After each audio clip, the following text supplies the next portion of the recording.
admissions, and this represents 0.42% of all active cases, which still remains low.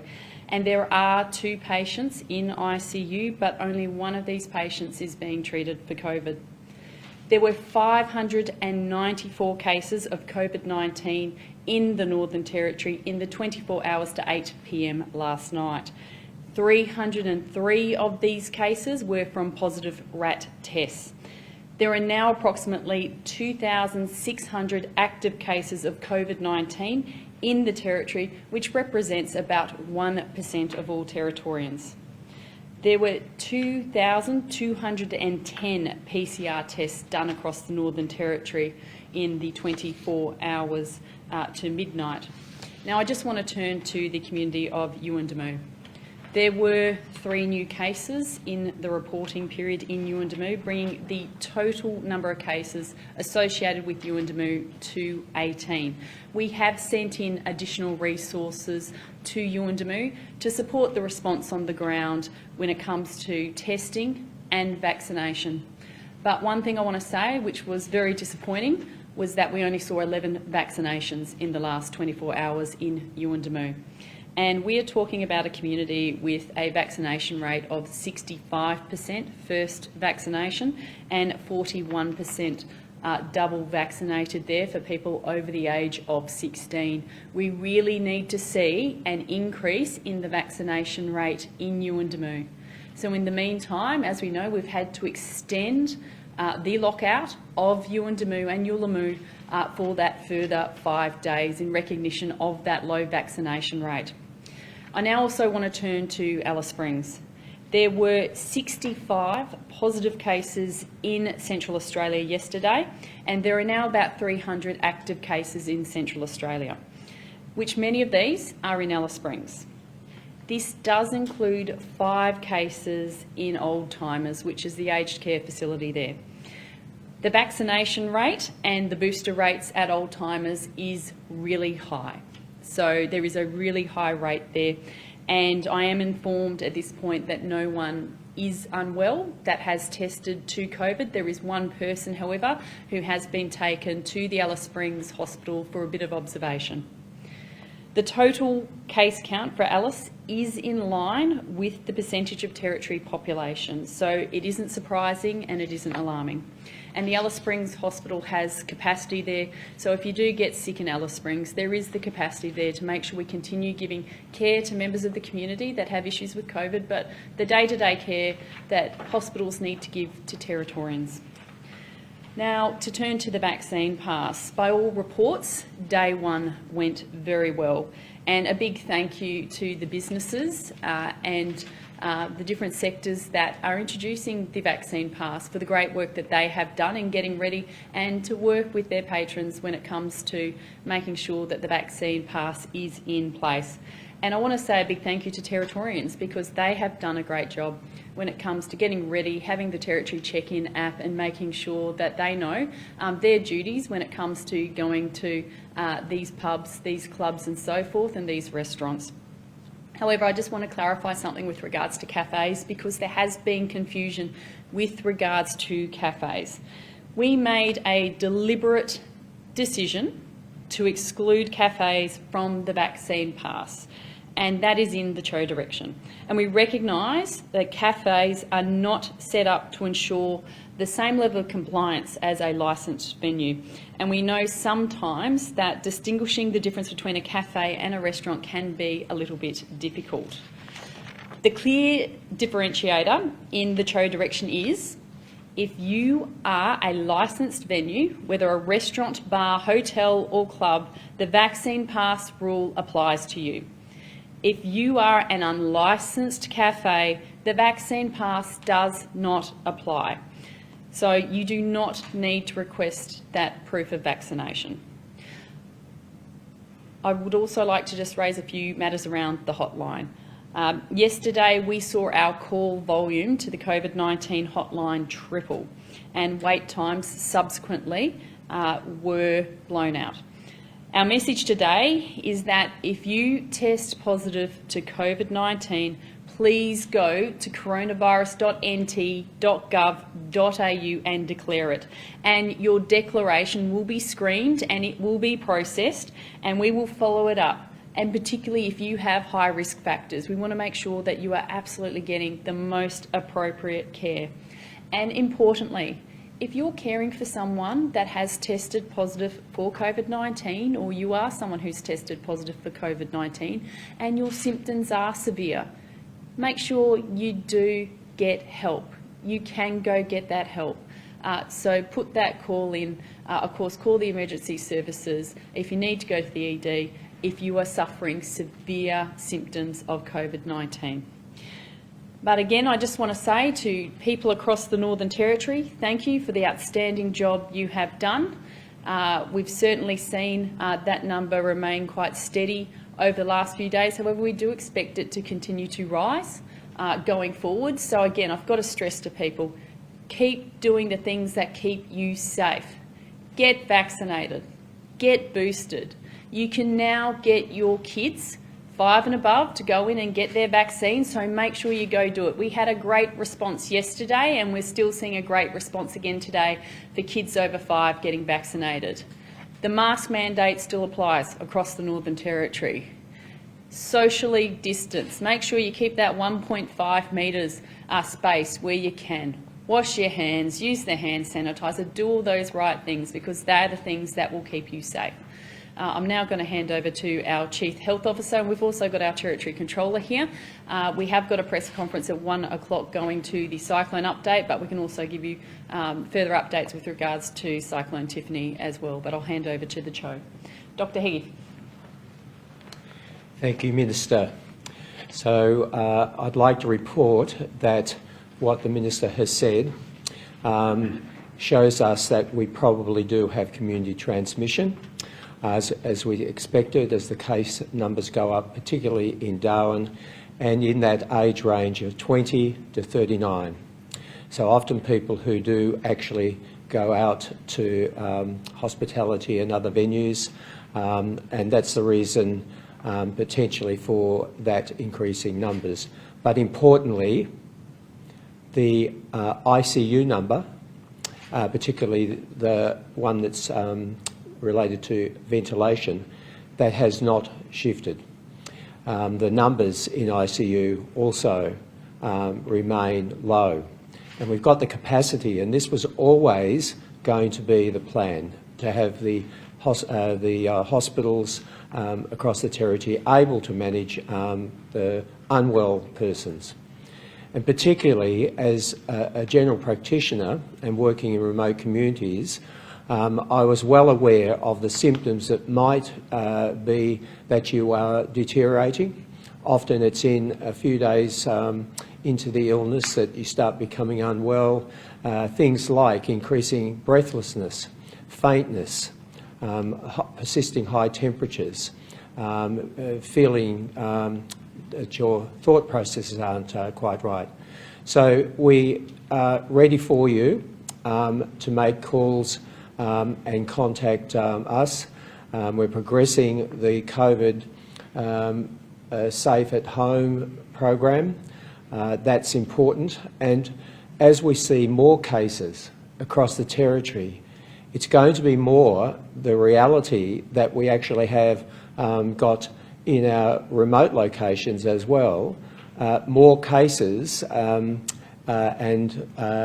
therefore the less the need to bring people that are close contacts into quarantine facilities.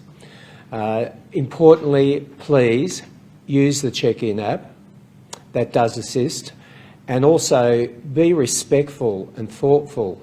The whole aim of the Vax Pass is actually to protect yourself, but also those people who work in those venues. It's not appropriate to try and test it and see if they notice or not. You are putting yourself at risk, but those workers, and they have a responsibility to look after you as well with their COVID plans. Can I say that we're going to experience some weather, but preceding that also, like to point out, certainly in the top end of the Northern Territory, we're experiencing some significant heat that will precede the cyclone. So be mindful of that as a risk as well for those people who work outside and without air conditioning. We'll keep you updated. I think the way things are at the moment, to me, it feels like we've got the right balance. We've got the right preparedness. We're adjusting in a very agile manner from day to day about what we are doing in relation to testing and other matters. So thank you. Thank you, Minister, and thank you, Doctor. So thank you, Territorians, for your high level of compliance in a challenging time. We've seen the vaccination pass introduced yesterday. Unfortunately, we still see a minority of people that aren't compliant. The show directions are law, and it's there to safeguard Territorians. As of yesterday's congregation, our Operation Crown compliance and enforcement team have issued a further 5 infringement notices.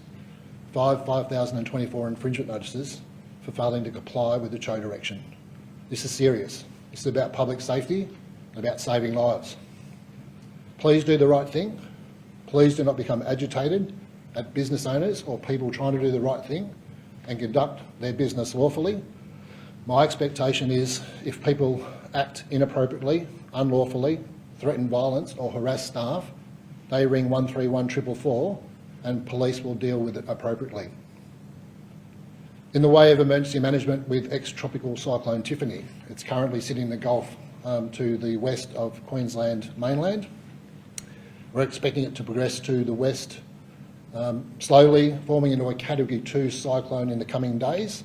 And we've got the Emergency Operations Centre set up at Nightcliff under a good management team, a whole-of-government approach to protect all the people between the Queensland and Northern Territory border right up to Nhulunbuy.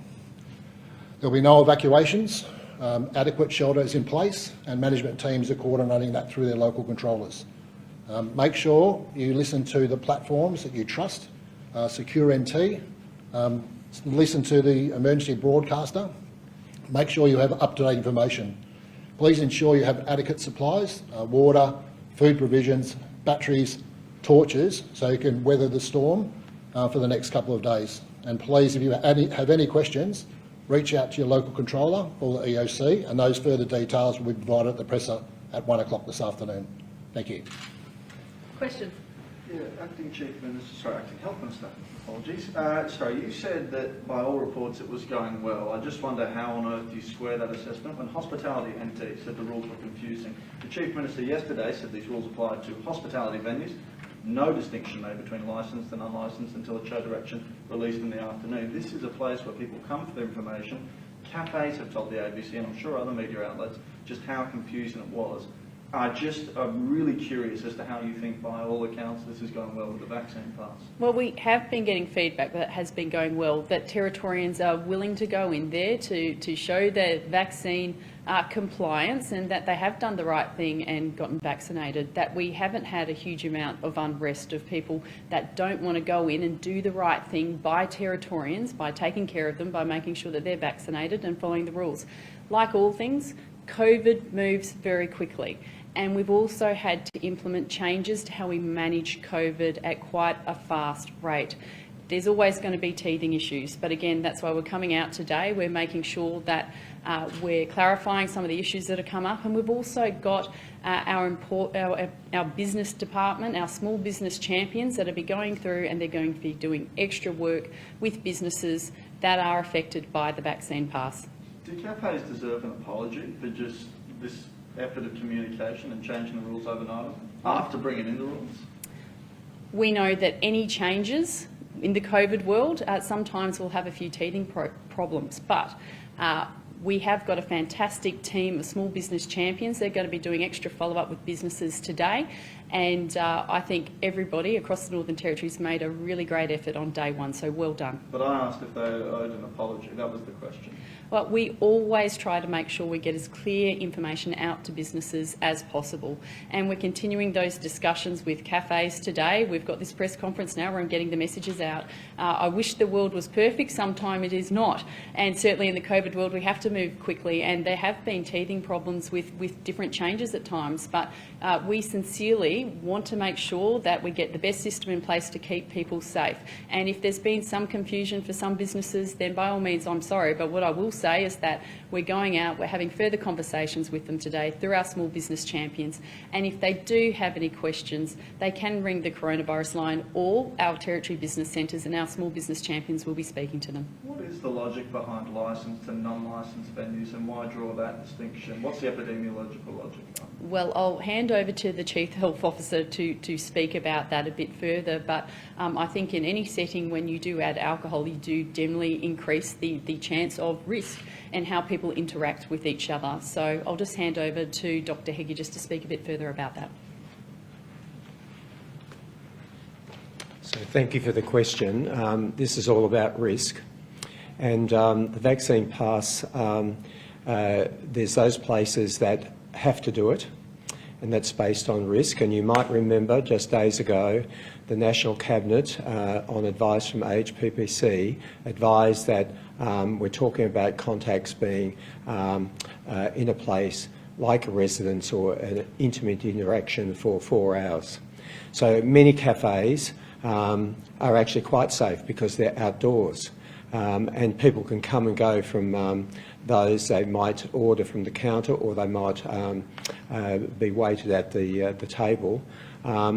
It's all about the balance of risk versus impediment.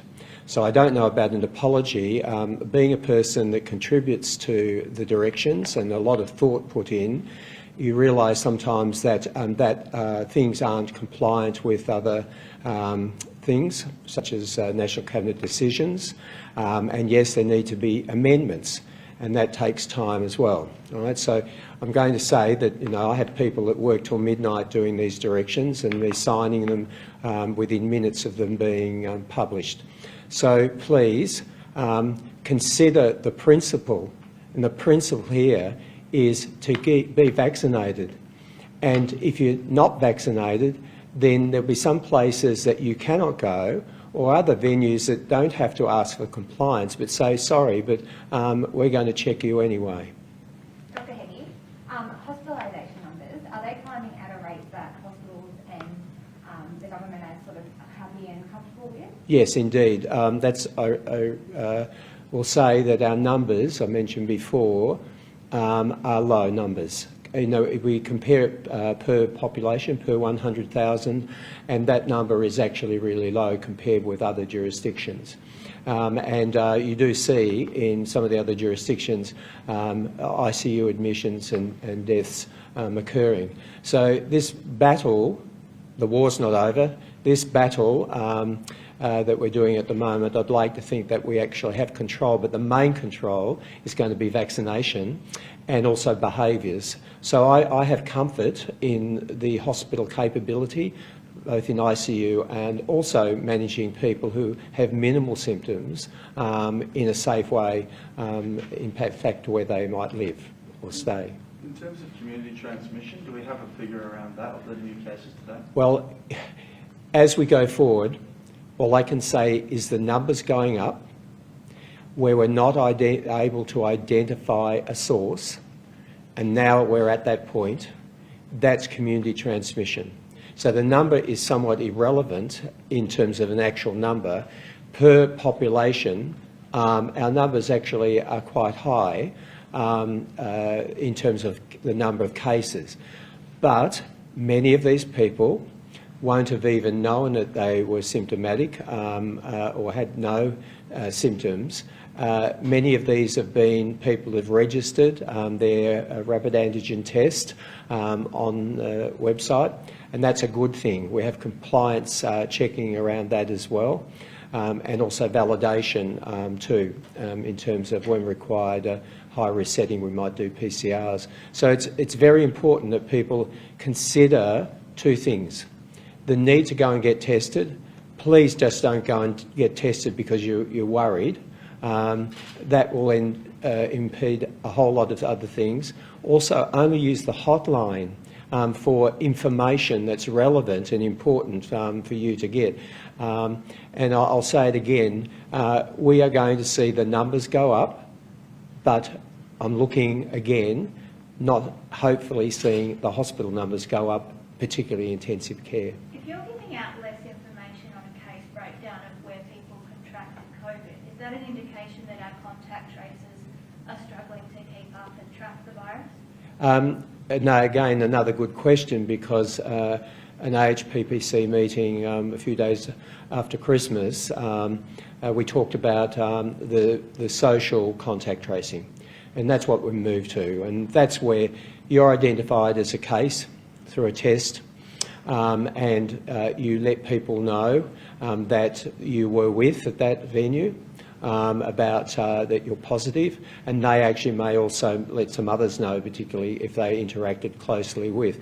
Other jurisdictions, they've not been able to sustain contact tracing. Contact tracing really is, as you are aware, sometimes takes several hours of deep interview. What we do need to know is when it's in high-risk settings. So aged care facility, correctional facilities, disability care, and indeed in hospitals, because we've got to know where the source is, and also then preventative measures. Mostly, at the moment, people are catching it either in their homes around the country or hospitality venues, and then bringing it to those workplaces, which sometimes are high risk. In terms of gyms, will we see something like that which is closed in the past during lockouts, for example, and any other non-essential businesses that may be considered, given if they turn out to be points of high-risk transmission? Again, gyms were a high-risk setting in other jurisdictions. Then the gyms developed their own plans. Some are implementing in probably better than others in terms of spacing equipment and cleaning regimes, and you're meant to bring your own towel and things like that. So what I would say is, I don't believe at the moment there would be a broad, unless we saw increasing cases, particularly of Delta, and that would be measured by ICU admissions and worse, deaths. So I don't see that. There may be a particular suburb with a gym that we see as a source, and for a period of time that's closed until we decide what's going on. And again, to the community, and especially Yuendumu and Yuelamu, please get yourself vaccinated. In terms of the additional staff, I'm not sure who's best poised to answer, but I'll throw it to yourself. Away we go. You mentioned additional staff to Yuendumu. There was Yes. 15 total yesterday, along with police services as well. Has that number surged again, or is it the same number of 15? I don't have the exact number there with regards to the 15, but we had pushed in some additional police in there, as well as, of course, on the ground by having a rapid response team there to do the further important work around testing and vaccination. One thing we absolutely do when we go out into communities where we're responding to COVID, particularly if we've got a low vax rate, is we go out and we get out there and have those conversations and encourage people to take up the opportunity to get vaccinated. It is readily available already every day, but when we do see cases, it can become a bit real for people to have it on their doorstep, and finally seeing that it is here and it is a real risk to them and their safety and their family. Is the government confident that all services have adequate access to vaccines and to tests? Certainly the ones that the Northern Territory government does control, yes, we do have them, and we've made sure that we do work with the Aboriginal health organisations and other organisations that need further support as well. Ask a couple guys. Do you have a breakdown of the, say, 2,500 active cases we've got in the Territory? How many are doing COVID at home and how many are in Howard's Bay? Clearly, we are moving to a model where more and more Territorians will be managing their COVID positive cases at home, in a home setting, as we've seen in other places, because it is appropriate for most people. that have COVID-19, particularly if they are fully vaccinated. However, if there are people that need additional support, or we've got issues about where we can keep them in a safe place to appropriately care for them, to not make any further exposure of risk to other people that are highly vulnerable, then they will be looked at for other facilities, such as the Todd facilities, such as Howard Springs. We're also looking for other places where we feel that would be suitable. But ultimately, we've started the COVID at home model, and that is only going to further progress and roll out to more places. Completely different. The matter on supply chains. We've seen a few other jurisdictions grapple with this issue. Obviously, we had the pivot on close contacts if you're in an essential service. Do you think there's anything else being considered at the moment to secure supply chains in the Territory and make sure there's some long-term stability? Well, the Chief Minister made some significant announcements about that yesterday, and that does go to the heart of making sure that the Northern Territory can continue operating the way it needs to, and we can continue delivering the important services that Territorians need each and every day. So far, we're doing really well in the Northern Territory, but we're being very realistic about what we have coming up and ahead. So we've had almost 600 new cases of COVID-19 today. We've remained about steady at that rate over the last few days, but we do expect to see that grow as we've seen Omicron make some significant dents down south. So hence why we've made sure we've got the right policy settings in place. We've also been able to see what's happened in New South Wales and in Victoria, and certainly apply some of those lessons to the Northern Territory earlier as well. I'm wondering as well in terms of hospitals where people are staying at the moment. Do we know between 10 and Alice, Catherine, RDA? Yeah, predominantly in Royal Darwin Hospital and Alice Springs Hospital, but we can follow up with those numbers for you. What kind of rapid tests, reserve numbers do you have for like AMBOs and those essential workers who are close contact and need to test before they come to work? Yeah, of course we make sure that those important frontline workers that go into high-risk situations have access to those RAT tests. So we as a government, we are going through procurement to make sure we've got even more RAT tests, but fortunately earlier on in the piece we did secure a good amount of RAT tests to move the Northern Territory forward. As you know, it might seem like years ago, but it wasn't that long ago. We were trying to be a bit innovative, making sure that we're handing out RAT tests to people to be more proactive as they came into the Northern Territory about managing symptoms and getting a test early on in the piece. So we did have significant supplies, and we have ordered even more. Last question. No more? No worries. Thank you, everybody.